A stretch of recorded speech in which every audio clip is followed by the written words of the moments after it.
Tony, just what you see went wrong with the offense tonight?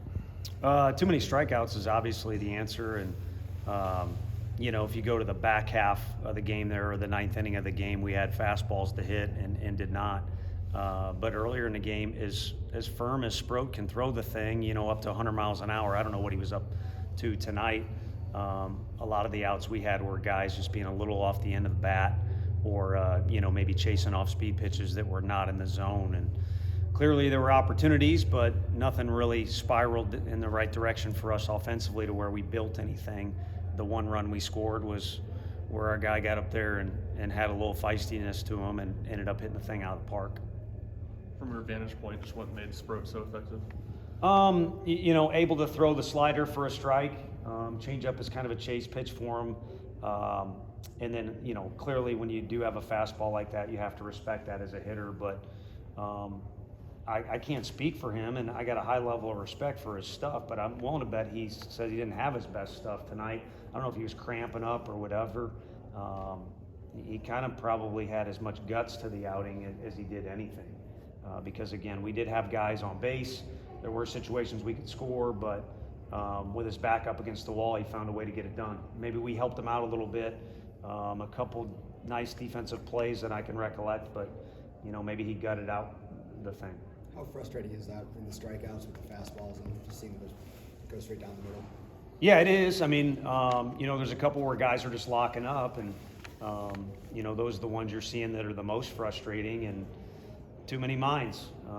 You can only think about one thing. It's best to sit in there and think about nothing, but that's pretty hard to do for those of us that have tried or have played baseball. But if your mind's racing, or you're trying to do a bunch of different things, or maybe there's self-doubt for a minute, you'll get exposed. I don't have to throw out the SEC line. That's just baseball in general. You'll get exposed. So it's frustrating. And next go around, maybe some of those guys need to be better pressing the reset button in between pitches to be focused on that pitch that's coming. But I think big picture is we all need to hit the reset button between now and 7 o'clock tomorrow night and be ready for a new game. What do you think of Chase tonight in the start? He kind of went into trouble there in the fifth, but the pitch count seemed like it was an issue on that. Yeah, I mean, ultimately it gets, to where he's 95 in the fifth inning, and, if I was you, I'd ask about the pitching change because it didn't go the way we wanted. Halvey's been pretty good for us, but it looked like that was going to be his last inning, and then once the first two guys got on, it looked like it was going to take some real positives to happen for him to be able to finish the inning. So we go with the more fresh guy, but when Doe was fresh, it was pretty fun. I think his attitude was in the right place. He was getting after some pitches. They have a stacked lineup, especially at the top. They switch it a little bit to where they got the big three at the top of the order. But he was going really good. Just needed to make a play behind him.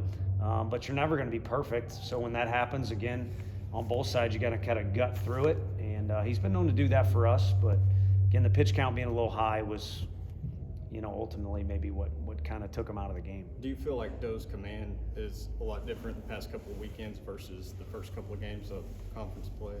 Yeah, I wouldn't necessarily say that. I mean, there's, I think the last two nights he's had 3 walks, and you could probably count on you don't even need your whole hand, or however you want to say it.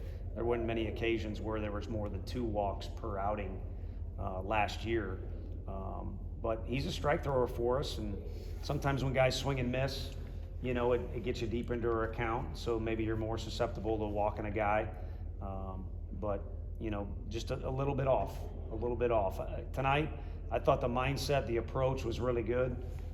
Execution, you could argue, was a little bit off, but again, facing a heck of a lineup, and, just got to a point in the game where, I don't know, I'd love to go back in a time machine and see we leave him in there. Does he get the next 2 guys out, and again, maybe even get out of that inning, run or 2 scored? But I'm sure he's frustrated, and he'll have a little bit of extra determination going into next week. What was the mood and kind of the energy like in the dugout after that big fifth inning for Florida? The whole night it wasn't, at no point was all the air sucked out of the dugout, but there were a lot of points where, if it was a boxing match, the guy kind of stumbled around a little bit and needed a second to gather himself and then got back into it. So We talked in the outfield very briefly as a team. One of the things was mentioned, just so you guys know, was there's plenty of try hard out of this group. And then there's a lot of emotions, and sometimes they waver on the positive side, and sometimes they waver too far on the negative side. But, probably getting a little too emotional sometimes can have you reeling and need you to kind of refocus. So if anything, I'd say it was good all game. I know the scoreboard doesn't show that, but there were kind of some moments where it took everybody a collective effort to get back into it and needing a few pitches to do so. Situational hitting. Did you? I know you talked about the strikeouts obviously being an issue. Did you see anything different with runners on base, runners in scoring position, or just kind of the same issue regardless of situation? Yeah, the same issue. I don't know that we had a guy at second base and needed to move him over with nobody out, or a guy at third base and we just needed to drive him in.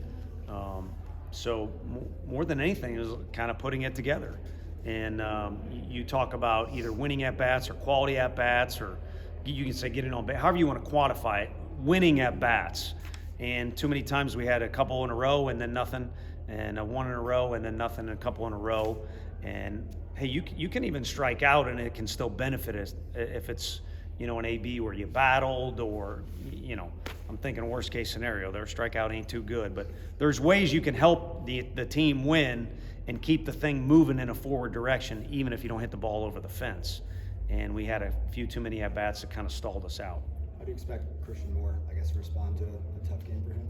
With some attitude. I think determination is maybe the most valuable asset you can have as a baseball player, maybe just in general, but certainly in a lot of situations. But with this time in between, it's not like you're going to come to the ballpark and still be frustrated. There's too much time in between. So Florida will have time at the hotel, and they'll have whatever itinerary they have as a road team. Our guys are not in school, so they better show up to the park in a good mood because of that. But as it gets flowing into pregame and we get closer to first pitch, our guys will have the juices flowing, and it'll either be an extra level of determination, or that frustration maybe will still be lingering, or they'll think they got to turn into a whole new baseball player to win a game, and that's not the case at all. And maybe a little more attitude, maybe a little more determination, not just out of him, but everybody.